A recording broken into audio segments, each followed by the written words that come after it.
In the wild, mysterious depths of Brittany, France, sits an old abandoned shack. Surrounded by ancient oaks and home to all manner of forest dwellers, it is here that we meet to share our stories.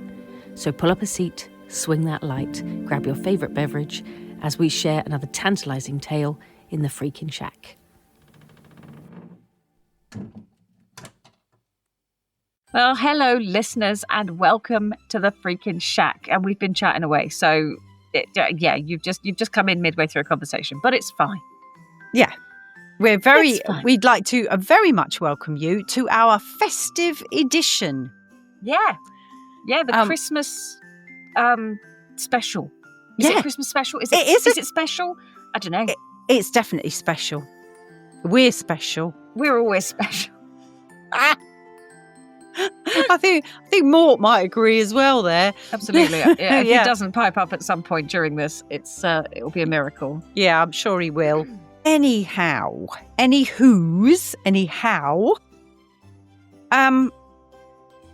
we have got some lovely stories to ponder over and discuss for this particular episode this week. So I hope you have a brew or a drinky poos. What's your beverage?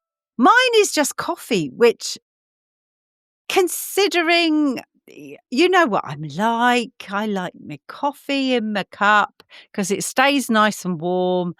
And I don't drink very often, and I thought it probably best I didn't. But what have you got? Well, as you know, and I'm sure some of our listeners will know, I have been opening my advent calendar because although this is our Christmas special, we're actually recording this on the 3rd of December. Yes. So I have opened my advent calendar a little bit early this evening so that we can, so that I can have it whilst we're recording. And I have what I think is a peach vodka. I say think because it is distinctly peachy. Okay. But me and my other half cannot remember actually making a peach vodka. Because we made a lot of these concoctions. Yeah. And we can't remember doing a peach vodka.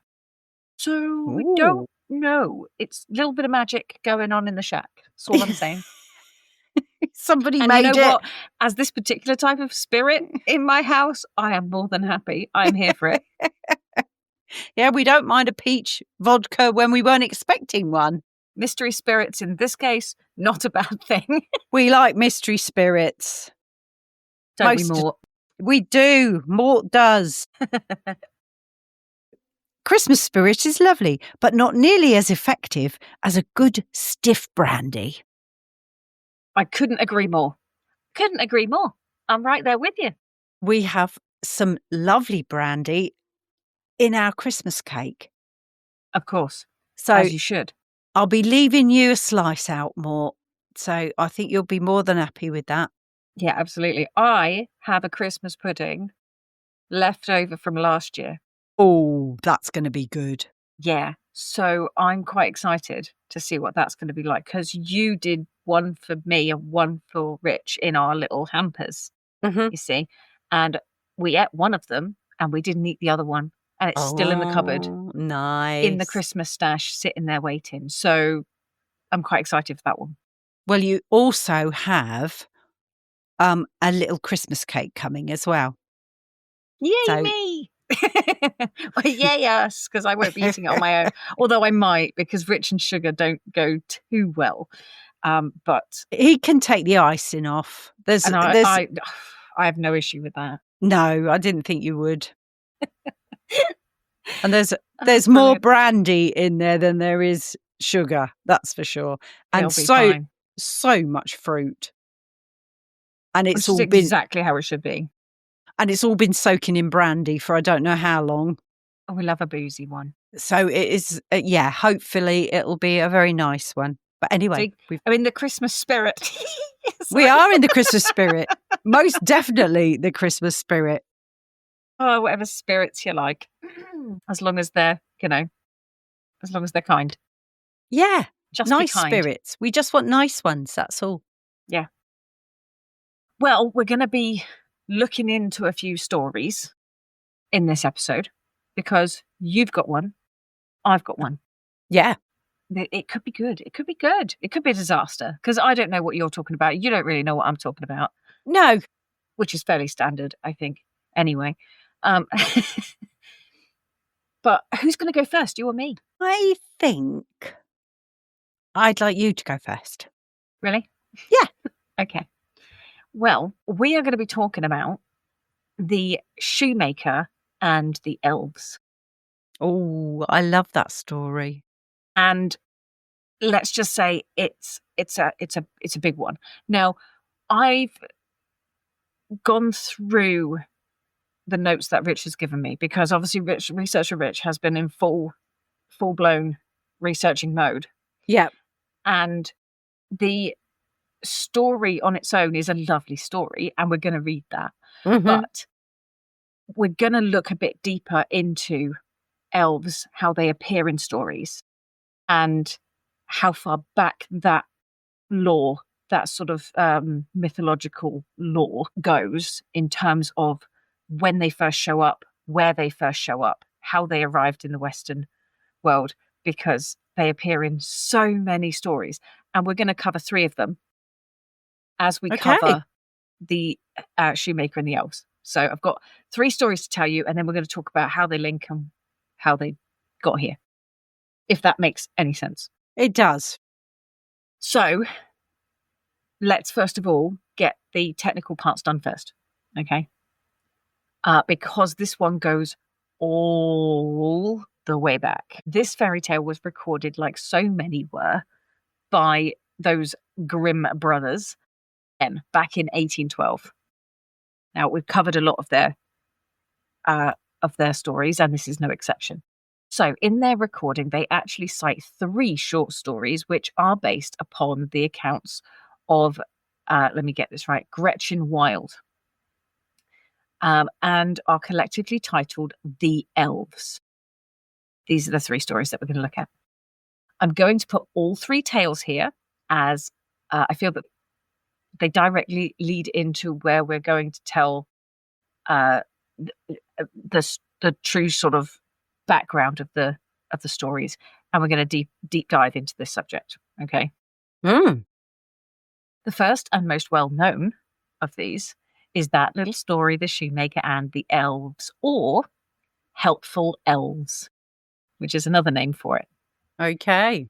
And it goes thusly: a shoemaker, by no fault of his own, had become so poor that at last he had nothing left but leather for 1 pair of shoes. So in the evening, he cut out the shoes which he wished to begin to make the next morning. And as he had a good conscience, he lay down quietly in his bed, commending himself to God, and fell asleep. In the morning, after he had said his prayers, in the morning. Don't you do that in the evening? Isn't that an evening thing? I don't know. Showing my ignorance here to religion. Yeah. He says his prayers in the morning. I think you could do it anytime. Anytime you like. He's normally available anytime you like. Fair shout. So in the morning, after he had said his prayers and was just going to sit down to work, the 2 shoes stood quite finished on his table. Don't put new shoes on the table. No. He was astounded and knew not what to say to it. He took the shoes in his hands to observe them closely. And they were so neatly made that there was not 1 bad stitch in them, just as if they were intended as a masterpiece. Wow. Soon after, a buyer came in, and as the shoes pleased him so well, he paid more for them than was customary. And with the money, the shoemaker was able to purchase leather for 2 pairs of shoes. He cut them out that night, and the next morning was about to set to work with fresh courage. But he had no need to do so, for when he got up, they were already made. The buyers also were not wanting. who gave him the money enough to buy leather for 4 pairs of shoes. The following morning, too, he found the 4 pairs made. And so it went on consistently. What he cut out in the evening was finished by the morning, so that he soon had his honest independence again, and at last became a wealthy man. Now it befell that one evening, not long after Christmas, when the man had been cutting out, he said to his wife before going to bed, "What think you if we were to stay up tonight to see who it is that lends us this helping hand?" The woman liked the idea and lighted a candle, and then they hid themselves in a corner of the room, behind some clothes which were hanging up there, and they watched. When it was midnight, 2 pretty little naked men came, sat down at the shoemaker's table, took all the work which was cut out before them, and began to stitch and sew and hammer so skillfully and so quickly that their little fingers, that the shoemaker could not turn away his eyes for astonishment. They did not stop until all was done, and stood finished on the table as they ran quickly away. Next morning, the woman said, "The little men have made us rich, and we really must show that we are grateful for it. They ran about so, and have nothing on, and must be cold. I'll tell thee what I'll do. I will make them little shirts, and coats, and vests, and trousers, and knit both of them a pair of stockings. And do thou too. Make them 2 little pairs of shoes." The man said, "I shall be very glad to do it." And one night, when everything was ready, they laid their presents all together on the table instead of the cut-out work, and then concealed themselves to see how the little men would behave. At midnight, they came in bounding and wanted to get to work at once. But as they did not find any leather cutouts, but only the pretty little articles of clothing, they were at first astonished, and then they showed intense delight. They dressed themselves with the greatest rapidity. It's a really difficult word to say. Putting the pretty clothes on and singing, "We are boys so fine to see, why should we longer cobblers be?" When they danced and skipped and leapt over the chairs and benches, at last they danced out the doors. From that time forth, they came no more. But as long as the shoemaker lived, all went well with him, and all his undertakings prospered. I find it delightfully ironic that the only beings doing honest work were the ones with no trousers. That's very true. But they had trousers in the end. They did have trousers in the end, and that is the moral of the story. Yeah. Because if you know the Harry Potter books, if you want your elf to hang around, you don't give him clothes. Yeah. I mean, there are differences here where these elves were actually very happy, and they did seem to, I don't know, have some kind of positive impact on the rest of the shoemaker's life. So all of his undertakings prospered. So, he was rich at that point as well. So, but then surely, but that's what house elves do. The house elves work for the highest families who've got the money, who don't pay them. They just tell them what to do and they do it. And I think there's a difference, though, in terms of whether or not the house elf is happy and treated nicely. And actually, we're going to cover a little bit more about this, because when you can give your elf gifts, and they will be very, very grateful for it, and they will continue to work for you, and you can still treat them nicely, Yeah. And that was the issue with some of the house elf thing, is the whole thing of wizards being better than house elves, when actually they had very, very powerful magic on their own. The elves were hugely powerful. And I just love the fact that there's this little snippet that has obviously been drawn out of like real fairy tales and weaved into her story. Not everything. Obviously she's got new things, but it's that little take of elves with no clothes. I mean, the elves actually did have clothes, the house elves. Yeah, they were wearing pillowcases and other tea towels and things like that, weren't they? Which actually fits with the next little snippet as well. Okay. Because we have the story now of a widwife, which is a godmother. Mm-hmm. Or godmother for the elves. All right, okay. Okay, so a widwife for the elves is like the elf godmother. So let's get into it. There was once a poor servant girl who was industrious and cleanly, and swept the house every day and emptied her sweepings on the great heap in front of the door. One morning, when she was just going back to her work, she found a letter on this heap. And as she could not read, she put her broom in the corner and took the letter to her master and mistress.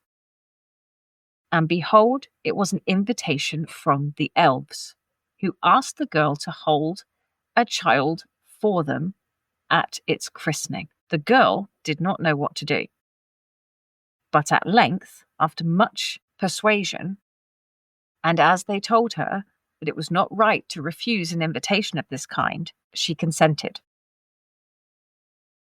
Then 3 elves came and conducted her to a hollow mountain where the little folks lived. Everything there was small, but more elegant and beautiful than could possibly be described. The baby's mother lay in a bed of black ebony, ornated with pearls. The cover lids were embroidered with gold. The cradle was of ivory. The bath of gold. The girl stood as godmother and then wanted to go home again. But the little elves urgently asked her to stay for 3 days with them. So she stayed and passed the time in pleasure and gaiety. And the little folks did all they could to make her happy. At last, she set out on her way home. Then, first they filled her pockets full of gold. And after, they led her out of the mountain again. When she got home, she wanted to begin her work and took the broom, which was still standing in the corner. She took it in her hand and began to sweep. Then some strangers came out of the house, who asked her who she was and what her business was there. And she had not, as she thought, been 3 days with the little men in the mountains, but 7 years. And in the meantime, her former masters had died. Wow. Yeah. So there's a whole thing about going into the elves' environment and it changing time and time moving differently, which brings a whole new thing to the twins going down to the kitchens. They'd have graduated by the time they came out.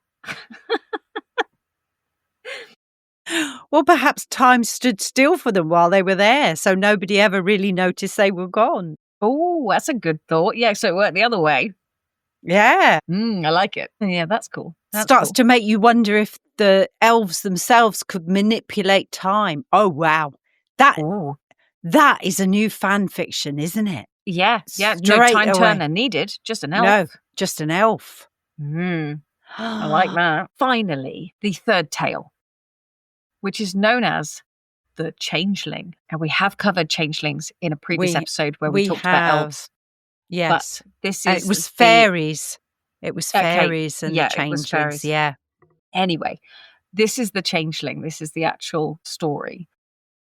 So, a certain mother's child had been taken away out of its cradle by the elves, and a changeling with a large head and staring eyes, which would do nothing but eat, drink, was laid in its place. In her trouble, she went to her neighbour and asked her advice.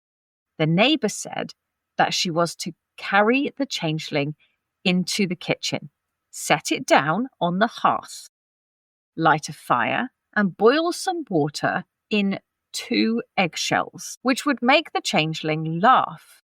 And if he laughed, it would be over with him. So break the spell. Okay. The woman did everything that her neighbour bade her. When she put the eggshells with the water on the fire, the imp said, I am as old now as the Wester Forest, but never yet have I seen anyone boil anything in an eggshell.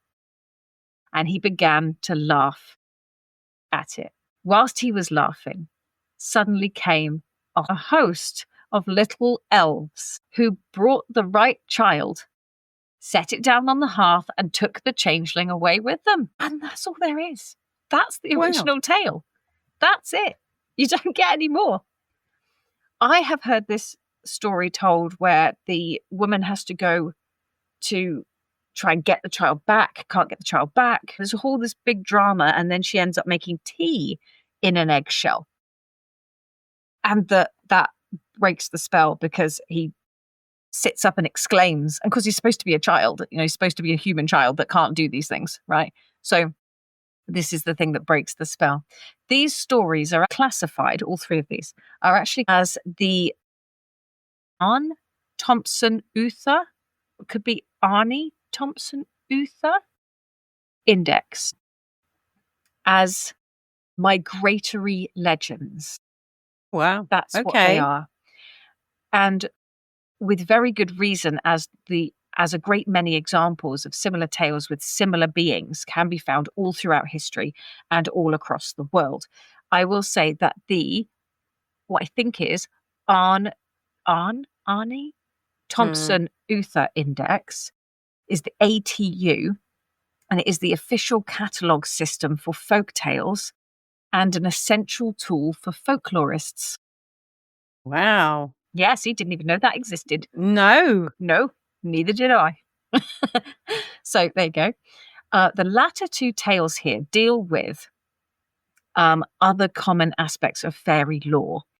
In the case of the second tale, that the abductions and distorting time, even now, at least where I grew up, it is not uncommon for people to have heard of the dangers of stepping into a toadstool ring or disturbing a mound, lest the fairies take you to their kingdom and you'd be lost to the world for many a year. It's a very Cornish thing as well. The third story tells of the changeling, a fairy creature left in place of a stolen infant, often with a glamour cast upon them to make them seem like the original baby. Breaking the enchantment by forcing the changeling to reveal itself was a common way to remedy this. In this tale, they speak of boiling water in eggshells. In my part of the world, this was replaced with brewing tea in an eggshell. There you go. And the variations are endless. There's loads. The first tale is the one I want to concentrate on here, as I believe it is by far the most well known, but also I think it may have the most abundant lineage of the 3. I'll give a list of the various names and brief descriptions from the many places the beings found in the story can be found at the end. Okay, we'll do that at the end. But for now, I want to concentrate on the most common and arguably most popular types to be found in the West. We've spoken about them before, but here they are, back with us again. Please welcome back the brownies. The brownies are also known across the British Isles. I got British and across. Just meshed together. Across the British Isles. Anyway, they were known across the British Isles as brownies, and I have written these phonetically as well so that I can try and say them correctly, because brownies is the easy one. The other one is a brunei. You also have cruaga.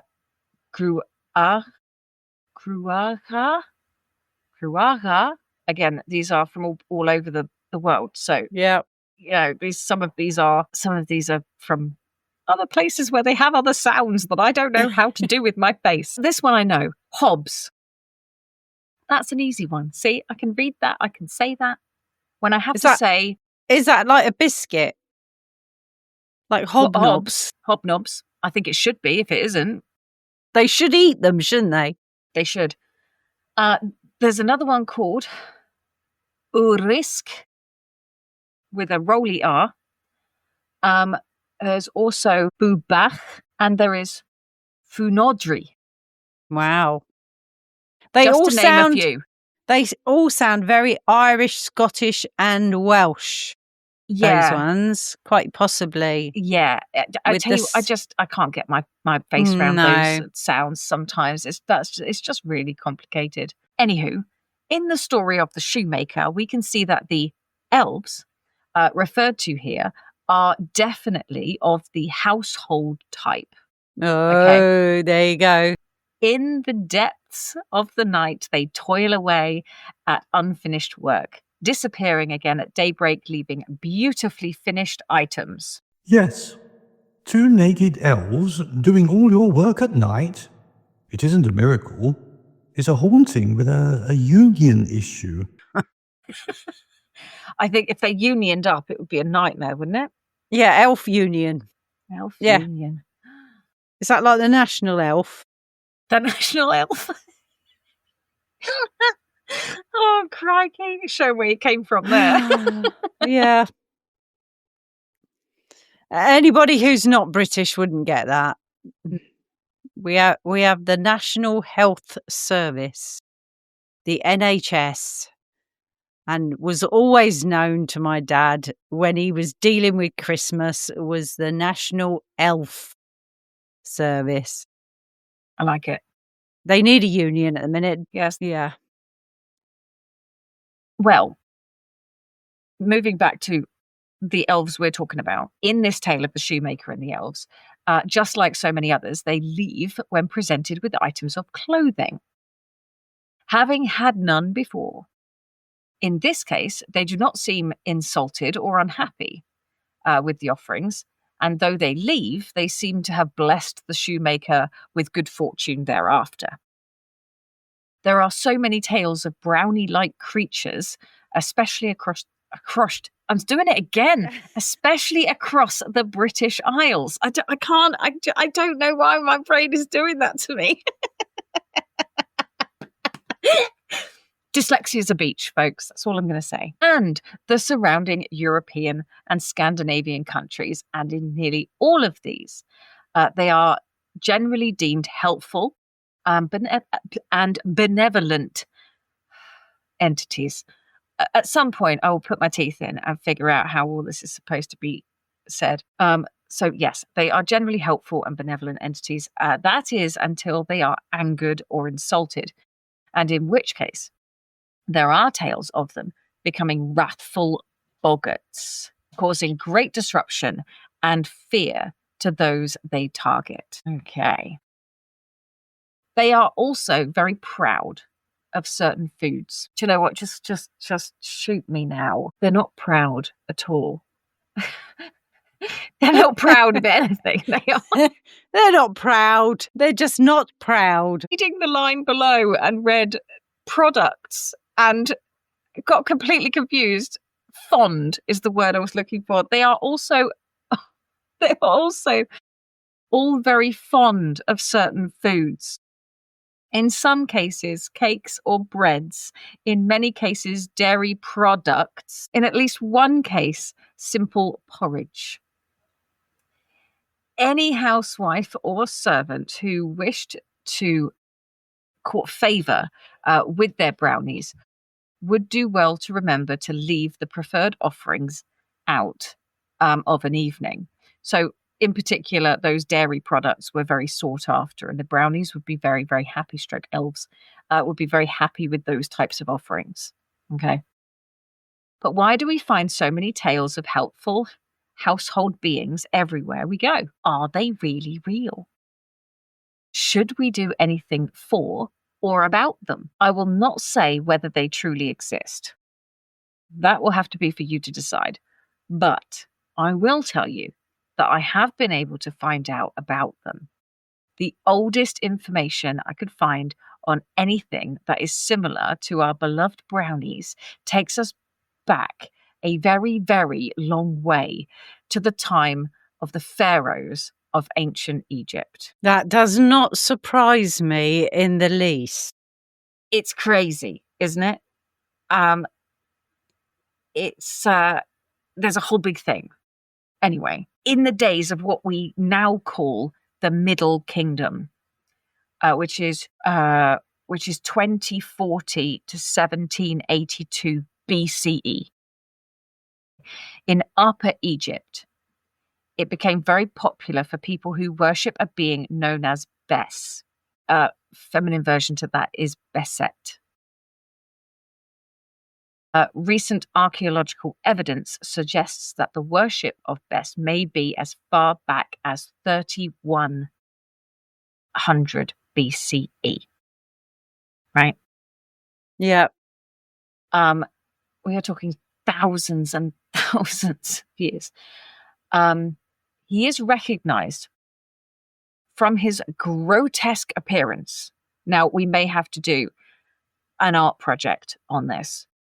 Without researching anything, draw this character, right? Yeah. We did this before, didn't we? Yeah, we did. So he's got a grotesque appearance, the body of a dwarf, crooked legs, the mane and ears of a lion. His tongue is often sticking out of his mouth.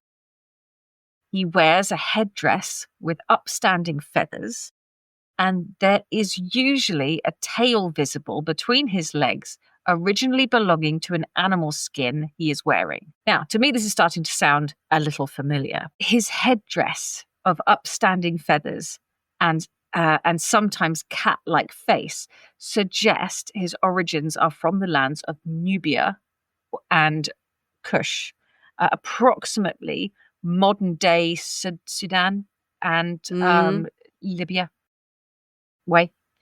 In his hands, he carries knives or sometimes snakes or sometimes a drum. All are instruments to drive off and banish evil spirits that seek to do harm in the home. He was definitely seen as a positive entity in the house, but also a very powerful one, and one to be afforded great respect. In these ancient times, people would place a likeness on a bed headboard or in a very high up position in their home. And he was often depicted alongside Tauret. It's a goddess who protects childbirth and fertility. So they used to put the two alongside each other. So why do I think this may be one of the places where beings like the brownies came from? Well, for one, it wasn't limited to ancient Egypt.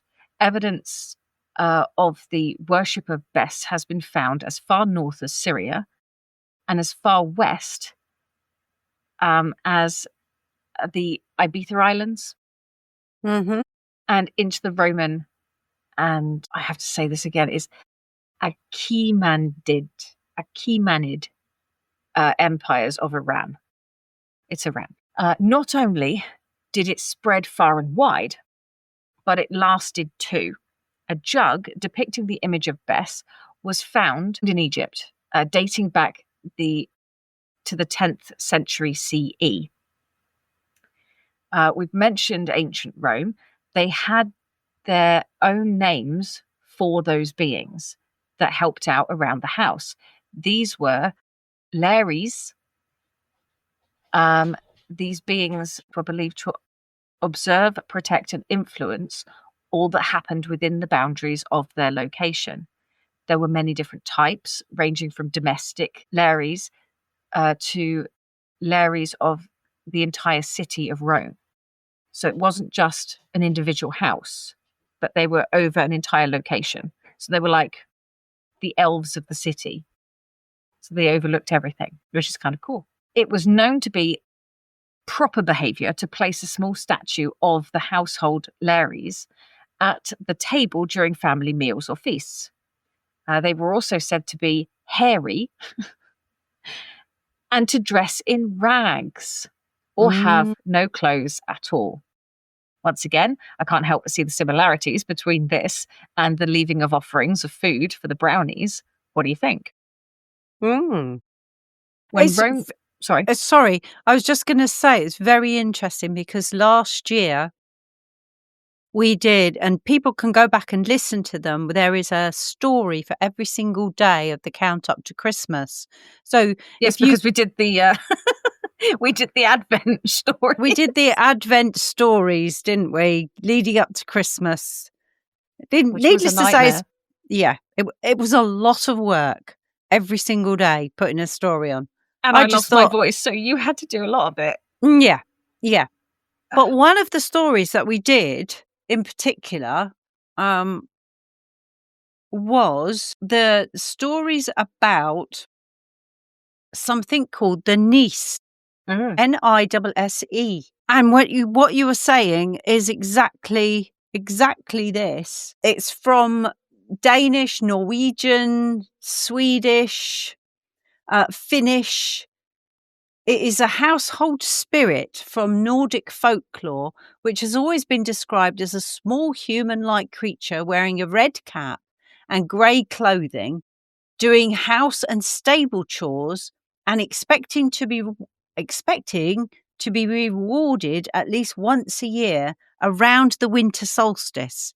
So the 21st of November. I got a feeling I actually put it on.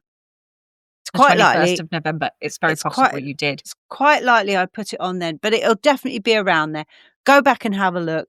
There's another beautiful story about the Christmas spider, which was one of our I loved that one. It was one of the most popular stories of all. Very short, very sweet, lovely for kids to listen to. Let's just say I am putting silver thread on my tree again this year. Yeah. I'll say no more. Go and listen to the story. But their favourite food was what they got fed once a year was porridge. There you go. Yeah. So I think it links with that tale as well. I just needed to go and find out that that's what it was, and it is. Well, you're right. You're right in thinking that the links go up into the north as well, and it's actually quite interesting. And I'm not sure if I cover it. I might, because essentially what's actually happened is that it started in this location, and then it went sort of south and west, right over to us, and then there was another stream of it that went north and west. So it kind of came all the way full circle and came at us, which is why we have so many stories from so many different places. It hit it hit us from all sides. So we basically got a little bit of everything, which is why our fairy tales and our stories are all linked to all these other places. Yeah. Because they all ended up with us. But it's interesting. So when Rome later became Christian and banned all non-Christian worship, the Lares were still celebrated into the early 5th century CE, right? So that is literally thousands upon thousands upon thousands of years. It's crazy how long these beings have been going on.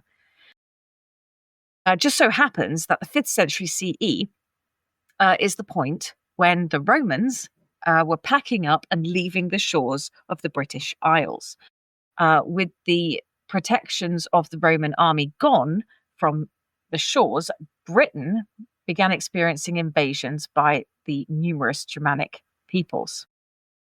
They brought their own household spirits and fairies with them, the most notable being the kobolds, later to be called simply goblins. They performed the same functions as everyone else's versions. I can't speak as to how old the kobolds of Germanic lore truly are. The earliest written mention seems to date from the 1200s, but it would make sense that there are earlier iterations in spoken folklore, perhaps even with some origins being the same as those of the British Isles. Later came the invasion of the Viking peoples into British shores. The Danes and Norse brought their nays or niece. Niece, yeah. It's Nisa, I think. Nisa, yeah, I think it is. Nisa and Nisa. Nisa, yeah, I think it is Nisa. The Swedes bought the Tomte, and the Finns the Tontu. All of which have the same profiles, beings mostly hairy, often poorly dressed, who live within the bounds of the property and do household chores. They admonish laziness, despise criticism of their work, and will often, though not always, leave after being given the gift of clothing. They all demand, or at least adore, the gift of certain foods, and can turn violently nasty when angered. All of these slightly different versions have changed and altered over the centuries according to the cultures they found themselves within. This seems somehow entirely right to me. If I was one of these beings dwelling and working in a house in the frozen north, I think I would not be willing to leave the warmth of a hearth for the sake of being given clothes. I might, in fact, be grateful. There would be difference to the work too, depending where you were from. So I can understand how the specific functions of the house helpers would change. From a more practical perspective, it has been said that in having these stories of such beings has allowed that little room to maneuver between master and servant. The servant can blame small mistakes or some occasional forgetfulnesses on the mischievous pranks of the fairies. Contrarily, the masters of the house can confront laziness or a lack of care in their servants with warnings of reprisals from the more occult members of the house. Whether they exist in the real or are simply tales we tell to teach or entertain ourselves, the one thing that cannot be disputed is that they have been with us for a lot longer than most of us could ever have imagined. And in that duration, have most definitely gained some life of their own.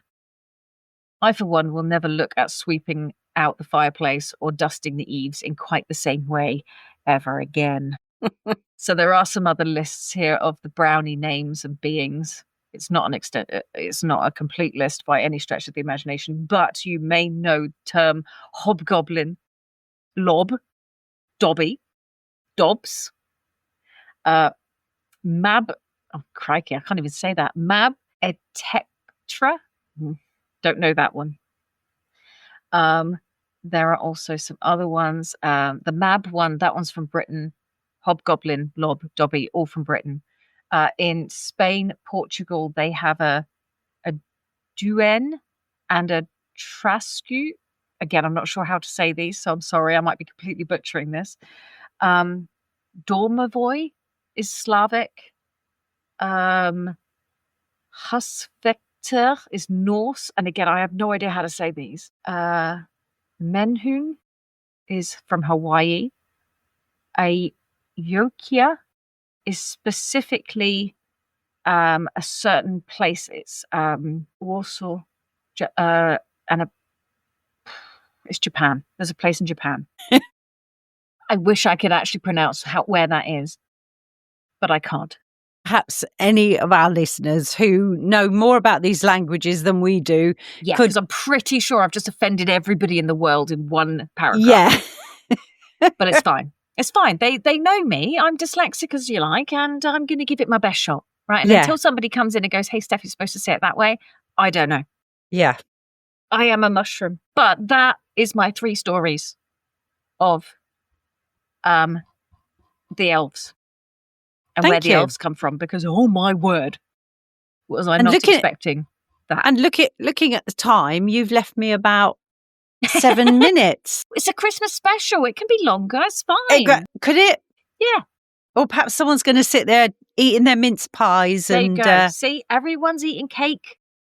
Cake, mince pies, pulling crackers. A bit of pudding. Yeah. It's fine. It's fine. That's just what we want. I told you it was a deep dive. It was definitely a deep dive. So, I mean, we also do have a lot we can cut out of that because... Yeah, there'll be a bit to cut out. It will leave me a little bit of time for like 7 pages of notes that I've got. So I will whiz through mine. It's a Christmas special. It can be. It's a Christmas special. Yeah. So, moving on to the Nutcracker, which was a favourite story of mine. When I was a little girl, one of the presents that I received one year, my sister received a similar present, but hers was a different story. I can't remember exactly what hers was. I bet she remembers it. But mine was a record. A record, right? That we would play on our gramophone, which was a huge piece of furniture, massive.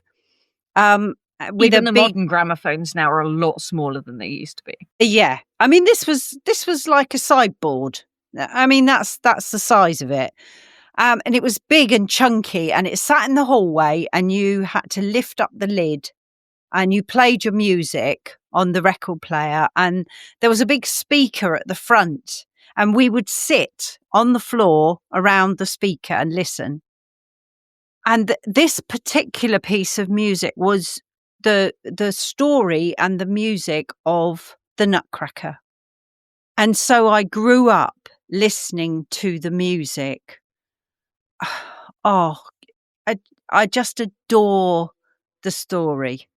In my mind's eye, I was in the house on Christmas Eve with the big Christmas tree and the toys under the tree and Uncle Drosselmeyer arriving with his toys and giving his toys away. Anyway, looking back, it was always a lovely story. It was all about the Nutcracker, which was given to the little girl, and she loved the Nutcracker. Everyone thought it was a weird present because it had you can see them all in the shops now. If you look, you can find it's like the little soldier. It's right? like a little soldier type thing, but his mouth is supposed to open and close.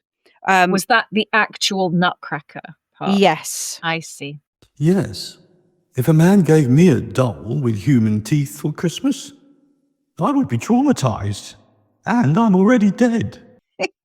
So yeah, I think most of us would be traumatized, if I'm honest. I think if it had real teeth, that's a bit like that doll that was cursed. Yeah. The one whose hair grew. Was great, and the teeth were starting to grow in her mouth. Oh that's right, because she started off with no teeth, and then she started little buds of teeth. So I understand that more. Yeah, it would traumatize me too. Yes. I don't think I would deal particularly well with but that. She leaves the toy by the tree overnight, comes down in the middle of the night because she wants to see her Nutcracker again, and sometimes she falls asleep, sometimes she doesn't, sometimes the magic just starts happening, and all of a sudden there's this huge the Mouse King arrives, and he has a bone to pick with the Nutcracker. And they nearly always end up fighting. The Nutcracker always wins, and then because of it, it was the Mouse King that supposedly put the curse on him, and then he turns into a handsome prince, and then he takes the young girl off into some wonderland somewhere where you've got candy sweets and lemonade fountains, and then the dance of the sugar plum fairy when she arrives. I see. I'm learning all this for the first time because I've never actually done the story of the Nutcracker, so I don't actually know. Yes, Drosselmeyer is precisely the sort of fellow who would accidentally enchant a child into another dimension and call it a festive treat. Yeah, here's a toy. Here's a toy, sweetheart, and it's a bit like giving somebody a port key, isn't it? I was going to say, yeah, here you go. You can be teleported to somewhere else. Yeah, and it's not traumatic at all. I don't know what you mean. Some weird location. I mean, as it happened, it was very beautiful. But anyway, the original story, it has been. I'm going to argue here. We say it was a beautiful. What if she was diabetic? Well, yes. It's not going to be wonderful for everyone, is it? No, it's not. No. Sorry, I just threw that in there. Yeah. Get too high on sugar, or I mean, she's only supposed to be a young girl. I mean, I don't think she was much older in the story, sort of 9 or 10.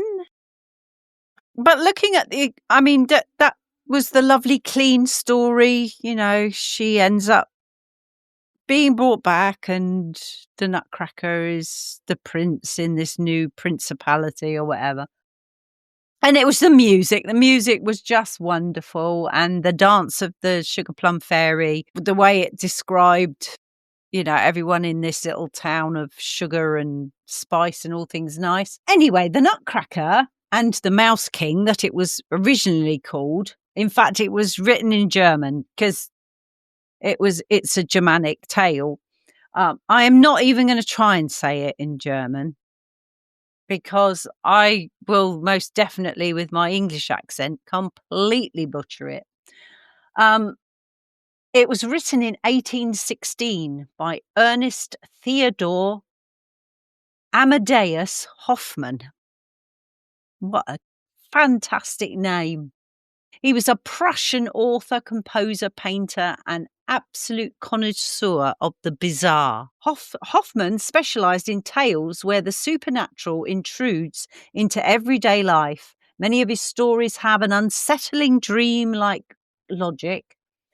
They sort of have, there's a lot of doubles where people have like two identities. So they're one thing and then the other. I suppose a bit like the Nutcracker and the Prince.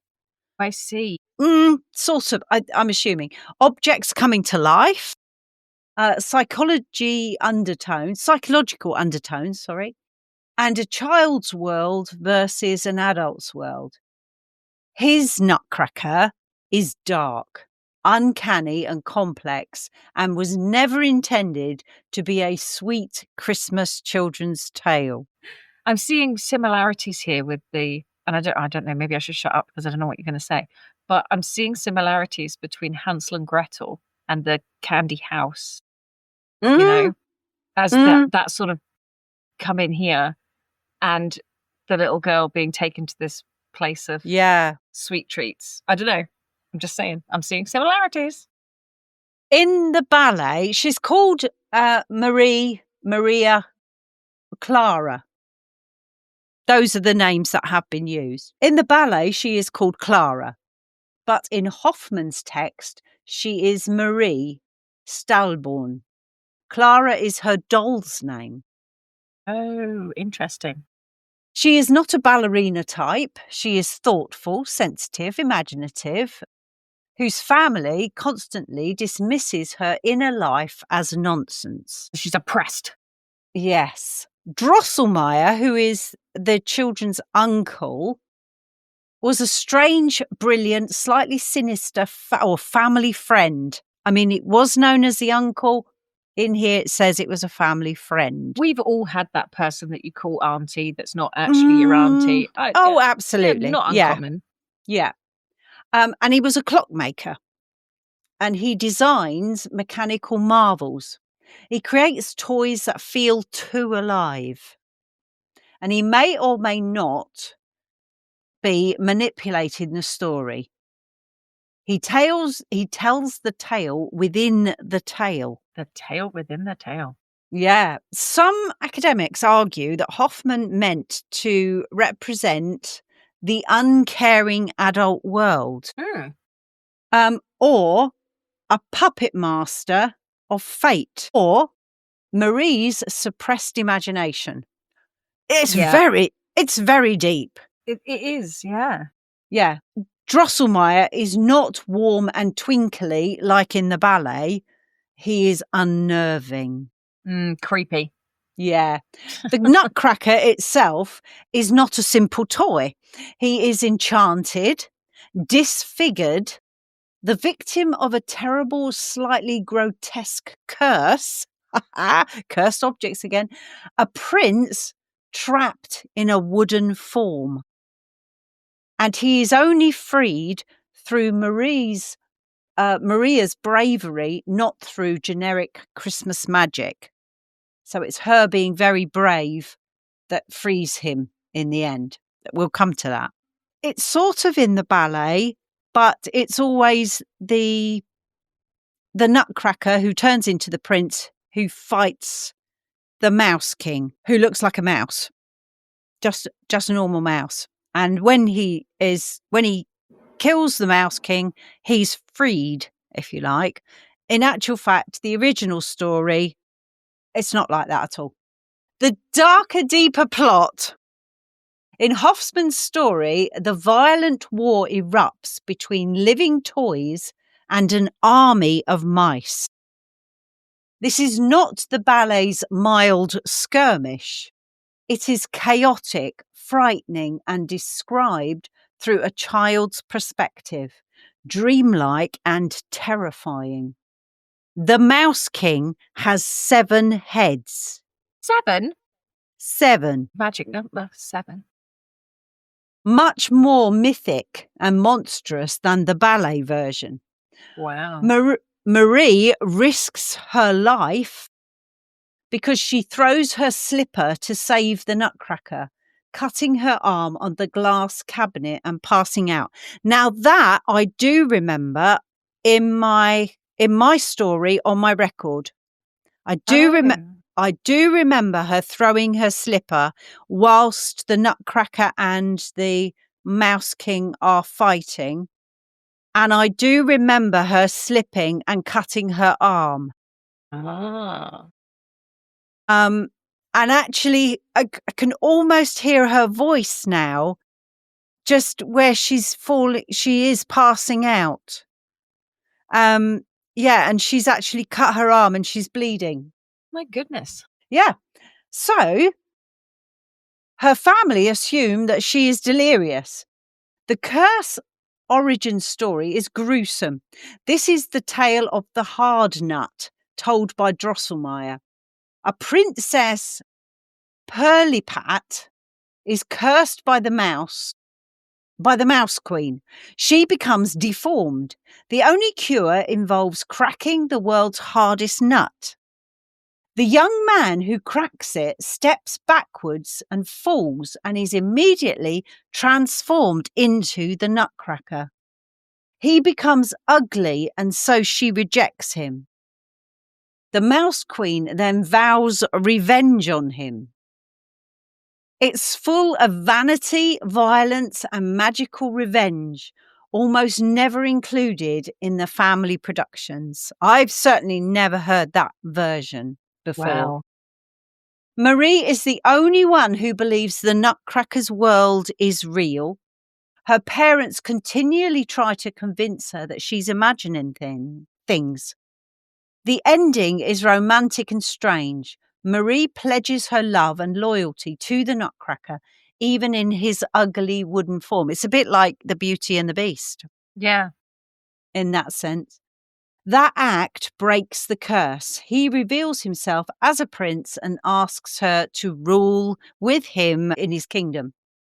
And here, the shock most people don't know. Marie disappears with him and becomes queen of the doll kingdom. Oh.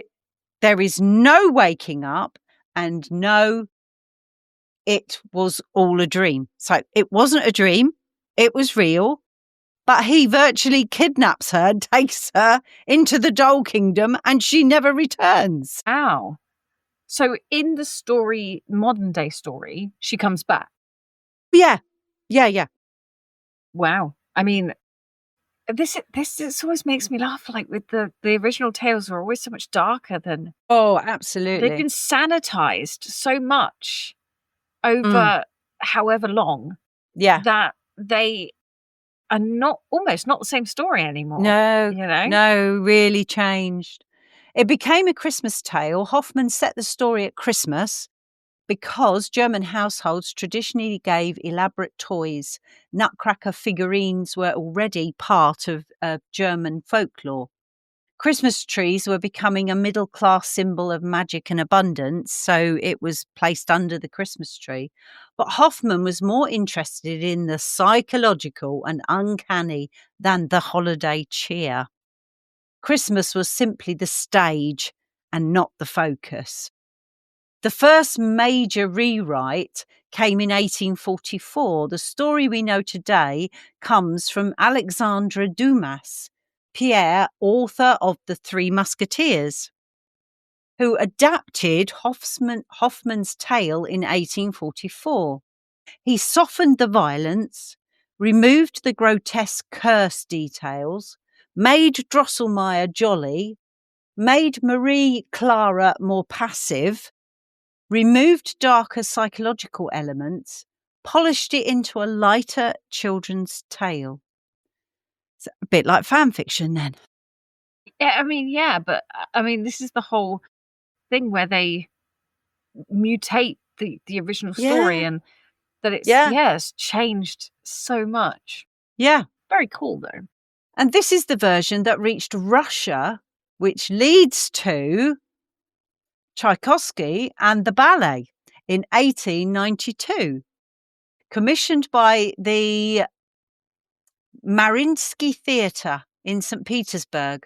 And the choreographs were Marius Pepita and Lev Ivanov. Inavov. Sorry, I apologise. No one's taking notes on how we say things.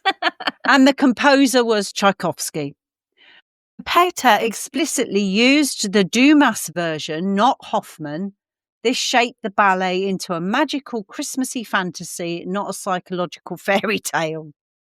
They changed Clara to become the dreamer and the heroine. The sugar plum fairy appears not in Hoffmann's. Oh. So she's not even in the original story at all. The entire land of sweets is invented, not the doll that kingdom. Wasn't a thing. When was that invented? Do we know when that was literally invented for? So what, 1944? This was when they started doing the ballet. So 1892. Right. Okay. And it was Pepita who was doing the choreography for it, who changed Dumas's version, not Hoffmann. I just read that the 1944 part came in when it became the American Christmas traditions. I think that was later. Yeah, I think we go about 1944. I think we go on to that afterwards. That was when. Sorry, carry on. Yeah, the romance is removed into a dreamscape. The ending becomes ambiguous. Was it all a dream or wasn't it? Mm-hmm. And the tone becomes whimsical rather than uncanny. The ballet was not initially popular. It only became a global Christmas tradition in the mid-20th century in the US. There you go. Yeah. I think that was when it debuted in San Francisco, Yeah. I think. But I'm not 100% sure on that. So if you're in our American audiences, you can let us know. Yeah. And the reason why modern audience don't know any of this is because the Hoffman version was too dark, too complicated, too psychologically intense, too violent, too emotionally charged, too structurally strange. Dumas simplified it. The ballet sweetened it. The 20th century commercialized it. And now the Nutcracker is ballet, slippers, sweets and snowflakes. Yeah. Sanitized to hell and back. But behind the glitter is a tale of curses, blood, broken bones, severed heads, 7 severed heads, a mouse king, a disfigured princess, and a girl who becomes queen of a world that adults can't even see. Perfect. Wow. For us in the freaking shack. Perfect. Absolutely. Yeah. So that's it. That is the tale of the Nutcracker, or the history and the unraveling of the Nutcracker. Unraveling the tale of the Nutcracker. I feel like I need to watch this or like listen to this story or something. I've seen the ballet a few times. I've watched it on television. I've been to the Hall for Cornwall when we were there. I don't know if I took Rochelle with me, possibly. Probably. It certainly wasn't me. But we went and watched they did the ballet in the Hall for Cornwall, and I went and watched it. And I just love the music. I just adore the music. And it just brings my little record player back to me when I was probably, I don't know, I couldn't have been much more than 7 or 8 when I got that. And so it did really make a big impression on me. I love it. I love it. I have discovered a new story that I'm going to have to go and have a look at now. Because I don't know much about it. So again, I know more now. By the way, the legend of the Nisse was on the 7th of December. So it wasn't the solstice, because I think I did a thing about the Green Man and the changing of the forest king and the winter king or something. Oh, that's right. Yes. I did that on the solstice. But if you go to last year on the 11th of December, I did the Tale of the Nutcracker, and we managed to get some uncopyrighted music that had been written by somebody else, and we were able to use it on the podcast. I didn't think we were going to be able to, and that was my real sticking point. I thought, if I can't at least use have something that sounds a little bit like it. And I think I found somebody's own version of the Nutcracker. So it's not Tchaikovsky, unfortunately, but I couldn't use his anyway. So I think they would have hung, drawn and quartered me. Yes. But yeah, the 11th of December 2024 is where when you will find the story of the Nutcracker. Where you will find the tale of the Nutcracker. So there you go. Wherever you get your podcasts. Yes, wherever you get them from. Please follow us. Please, wherever you get your podcasts from, will you please just go to our show and just press follow? It's free. It's totally free. It doesn't cost. Yeah, we don't charge for any of this. You listen for free. But it really, really helps us to get noticed by other people who are looking for us, because the more followers we have, then the more it gets pushed out to other people so that they can find us. Yeah. And if you're not already, come and follow us on our social medias as well, because we've always got stuff going on those. Yeah. Really, and I'm opening my advent calendar every day. So you are opening your advent calendar every day. I'm going to have to do dry January, I think, because this is going to get silly. Yeah. And I wanted to just ask Mortimer. Oh, advent calendar. Yeah. Look on social media, because you can see Steph opening a amazing adult Homemade. homemade advent calendar. It's all over TikTok and Facebook, and just look for the Freakin Shack. All right, we're there. Freaking without a G. Yeah, freaking. In. Freakin Shack. And you'll find it. But the advent calendar is amazing. It is amazing. I find advent calendars suspicious. Imagine counting down to anything with that level of structured optimism. Well, all I can say more is that I live in hope. Yeah, we do, more. We do. Yeah. We live We in like hope. to count down to things that we're looking forward to. Yeah. And we see. are looking forward to Christmas. Yeah. We End of the do. year. End of the Beginning of year. a new one. Yeah. You know, all Yeah. good things and all that. Well, we hope for all good things. We hope for you and everyone you know to have good things. Yes. So, but what is your favourite thing about Christmas? Have you got a favourite thing? Can you make some more noise? Thing? Sorry, my bad. I moved something. Don't move anything. Do I have a favourite thing? Decorating. I'm going to say that. That is but in the whole lead up, because I hand make so much. And I have a thing at the moment where I am I've dried oranges, orange slices, lemon slices, lime slices. And limes go really dark when you dry them. Yeah, you can really see the difference between the lemons and the limes. It's really quite interesting. I didn't think they were going to do that. But anyway, but I've dried all of those and I'm putting little bows on them. This is my bow. Okay. And I'm putting those on and they're going to go on my Christmas tree. And I'm making gifts for people. I've made yours. It's done, dusted. I'm making my brother-in-law something silly. I've made so much. I've made my mother-in-law something as well. And it's all going on. So I've got so many, and I made my advent calendar as well. So I like it because I get to make things. It's a good excuse to sit and make things. And me and my neighbor do a crafternoon. So every Sunday we get together and we make stuff. And it's like presents that we're making or decorations that we're making, and we're doing all sorts of things. So it's just really nice. And I like this time of year. And it's cold and we sit by the fire in our little glovets and we make stuff. And it's just really, really nice. So I think that's going to be my favorite thing, but that kind of covers all of December, really. Yeah, that's nice. It's nice though, isn't it? When you can do little things like that, and it doesn't have to cost too much money. No.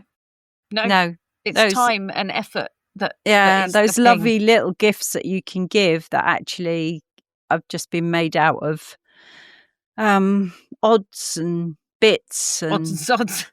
Odds and sods. That's another good British saying. Yeah. Just odds and sods. We've got a lot of British sayings that are coming out loads in recent weeks, but yeah. There you go. But I want to know what Mort's favourite thing about Christmas is. So Mort, what do you like, Mort? What's your favourite thing about Christmas? I love the sheer number of reflective baubles. One must seize any opportunity for a good spectral shimmer. Love it. Didn't realise that you were into the balls more, but love it for you. Sparkly baubles. Shimmering. Mort likes his shiny balls. Yes. I love it. Yeah. Mort's into his glittery glitter balls. There you go. Does it count if they are sparkly pom-poms? Because I have got sparkly pom-poms going on my tree this year. He probably likes them, but I don't know whether he could actually spectrally shimmer in them. Potentially not. The glass ones, I can't have the glass ones. Can't do that. Okay. Only because you got the cat. Yeah. Talking of that, I will put a link in the ghost stories.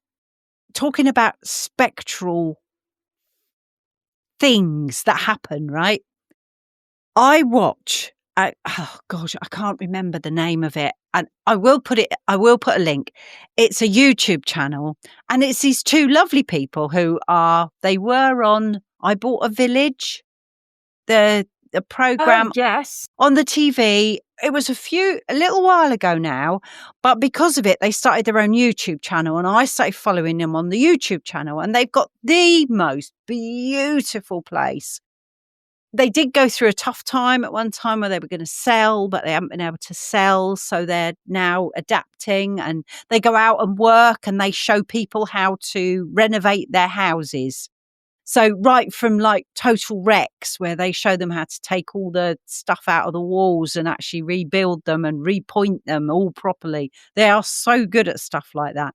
And they are doing a lot of renovations at the moment, that a lot of people have donated money to do a certain renovation that they want to watch. So people have Nice. Okay. what they're actually working on at the moment is an area where they want to live now, because they have to normally move out and into a caravan during the summer while they rent all their space for visitors. Right. Anyway, we ought to go and visit them, actually, because they're not that far away from us. They're either in Brittany or just into Normandy. So it's somewhere between the three, Ilde something. Anyway, it's somewhere there. So it's not heaps of a long way away. But they were asked, they've never said anything about it before, but they were asked about whether or not the place is haunted, because it's very old. It's got a big tower and all this sort of thing. And they showed a little snippet of a camera that they left overnight because she thought there was a mouse. Right? She wanted to catch the mouse to see where it was going. Was it the Mouse King? It didn't have 7 heads. They never saw the mouse, in actual fact. But she set a camera up, right? And the camera showed something really weird happening. Something moving on its own, and then the camera moved itself. And this was in a room on its own, left overnight, trying to pick a mouse up that they think came out of where the roof trusses were. It didn't show the mouse at all, but it did show something quite spooky. They'd never showed it to anybody before until people started saying, is this place haunted? And they said, well, we didn't really want to say that it might be because we didn't want to frighten away guests. But everyone's just gone, I was going to say, it's probably the best thing they could do. Absolutely. They have had so many new views and so many new people subscribing just to see and find out whether or not this place is haunted. So then she was asked if she could do some more because everyone was so fascinated with this. So she said, I haven't got time with all the renovation work we're doing and everything else and doing all the YouTube that they do and editing it. And she's starting a website and all this sort of thing. And she said, well, I haven't got time to go through. So her friend said to her, I'll go through it. You give me the footage and I'll go through it.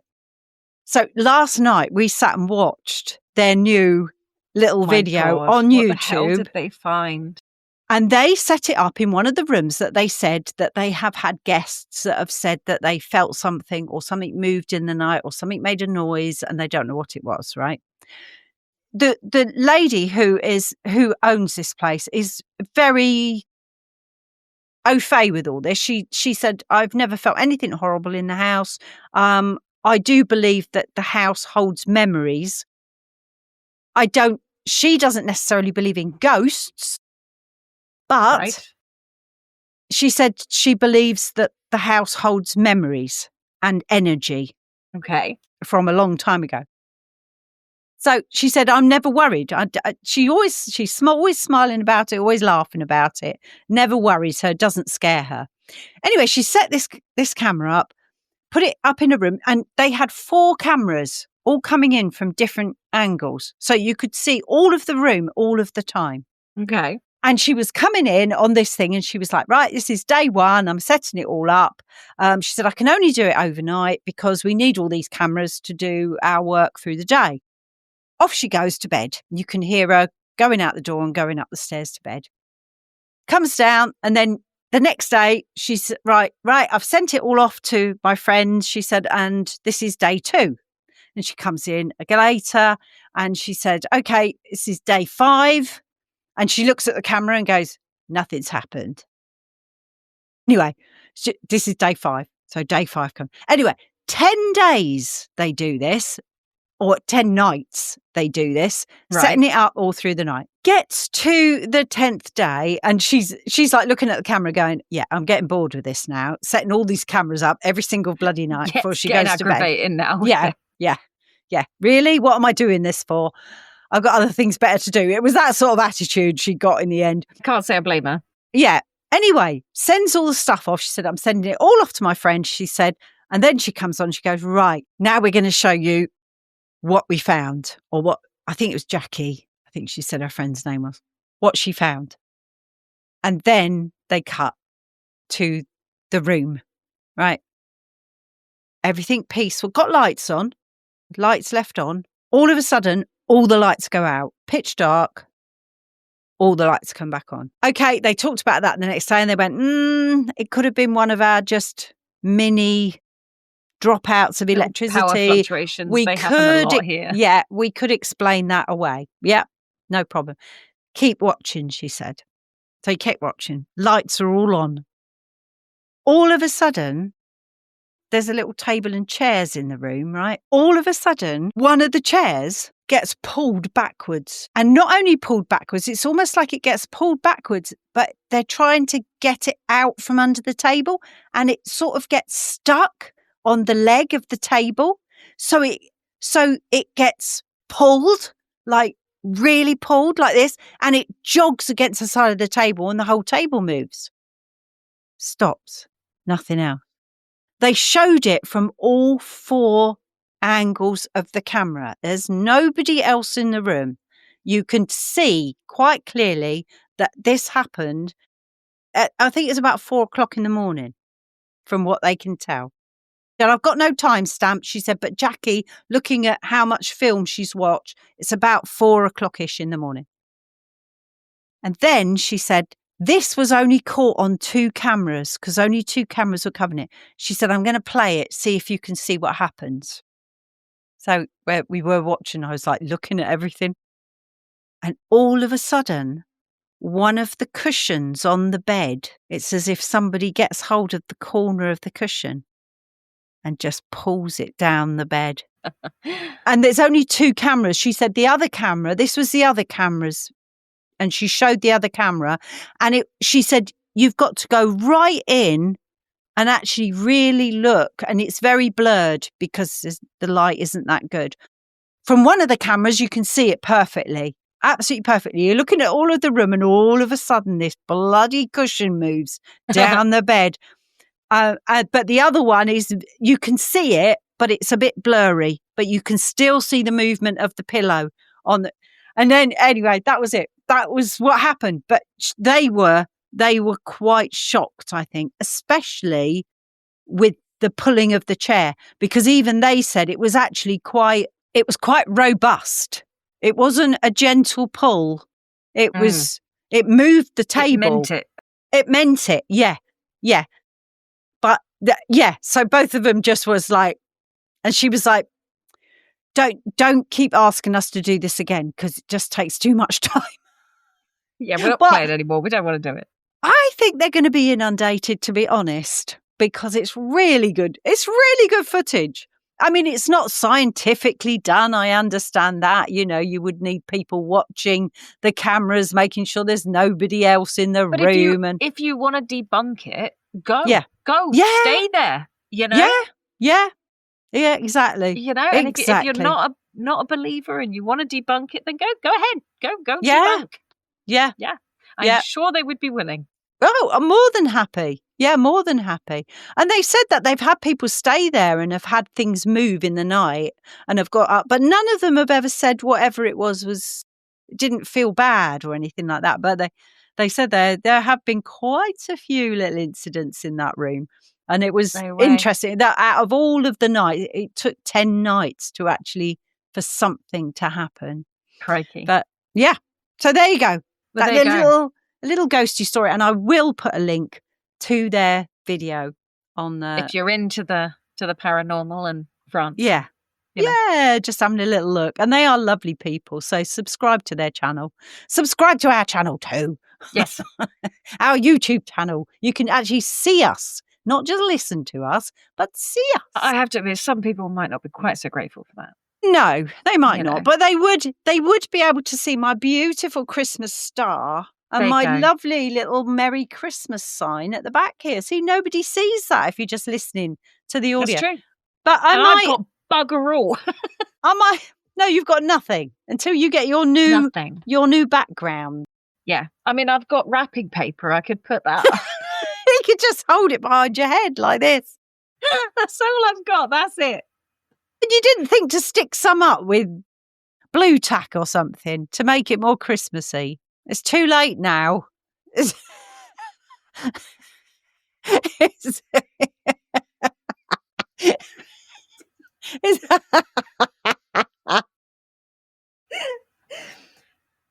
those of you that can't see what I'm doing, I just licked a piece of wrapping paper and stuck it to my forehead. There you go. That's as Christmassy as I get right now. Oh dear, that's funny. Anyhow, I do believe we've come to the end. We're an hour and a half at least when I take out little bits and pieces. So hopefully you've sat and enjoyed our company, listened to two little stories that maybe you didn't know the origins of before. Hopefully you've had a nice little drinky poos with us. Or done your dishes, whatever. Done the dishes, yeah. Maybe you're out in the kitchen just taking your time away from the family, having 5 minutes to yourself. Maybe you're walking the dog. And you've taken yourself off away from the hustle and bustle and had a little listen to the podcast. And all I have to say now is... Keep your mind... No, sorry. No. Oh, sorry. No. You're too quick. I'm too quick. Shut up, Steph. That's it for Christmas, our Christmas edition of the Freakin Shack. Wherever you are in the whole world, and we have some amazing places that are listening to this podcast. Wherever you are, we hope that your nights are cozy, your spirits are kind, and your season is filled with stories and memories that make you smile. So until New Year's Eve, because we have got a New Year's Eve special coming up, Steph will say, keep your minds open and your twinkle lights lit, and we will see you again next time at the Freakin Shack. And we are wishing you a very merry everything. And a happy always. Yes. Thanks, everyone. Bye. Bye. A very spectral Yuletide to you all. May your spirits be merry and your ghosts well behaved. Merry Christmas. Mind the ghosts on your way out. Thanks for hanging out in the shack with us. If you've got a strange story, theory, or even just a spooky question, send it to shackpackinbox@gmail.com because we'd love to hear from you. Follow us to ensure that you never miss an episode of the Freakin Shack, because listening to us is much cheaper than therapy and slightly more spooky. Until we meet again next week, Shackpackers, take care.